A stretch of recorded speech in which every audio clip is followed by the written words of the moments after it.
ಹೆಣ್ಮಕ್ಳಿಗೆ ಓದ್ ಅನ್ನೋದು ಎಷ್ಟು ಇಂಪಾರ್ಟೆಂಟ್ ಅದ, ಎಷ್ಟು ಮುಖ್ಯ ಆಗ್ತದ್ರಿ ಇವಾಗ ನಮ್ಮ ಸಮಾಜದಾಗ?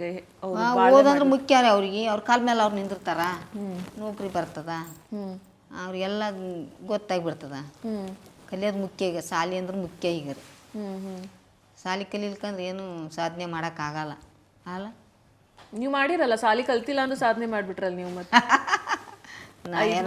ದೊಡ್ಡ ಸಾಧನೆ ಮಾಡೀವ್ರಿ ಅಂತದ ಏನು. ಅದೇ ಎಲ್ಲೋ ಒಂದು ಹಳ್ಳಿಯೊಳಗೆ ಇದ್ದಿದ್ ಮಲ್ಲಮ್ಮ ಬಿಗ್ ಬಾಸ್ನ ಬಂದು ಇಡೀ ಕರ್ನಾಟಕ ಜನರಿಗೆ ಗೊತ್ತಾಯ್ತು ಮಲ್ಲಮ್ಮ ಅಂದ್ರೆ ಯಾರಂತಂದು. ನಮ್ಮ ಊರನವರು ಭಾಳ ಖುಷಿ ಪಟ್ಟಾರಂತ್ರಿ. ಏನಂದ್ರೆ ನಿಮ್ಮ ಊರಿನಾಗಿನವ್ರು? ಅದೇ ನಮ್ಮ ಕೂಡ ಮಾತಾಡಿಲ್ರಿ, ನಿಮ್ಮ ಮೇಡಮ್ ಅವ್ರ ಕೂಡ ಮಾತಾಡೋಣ.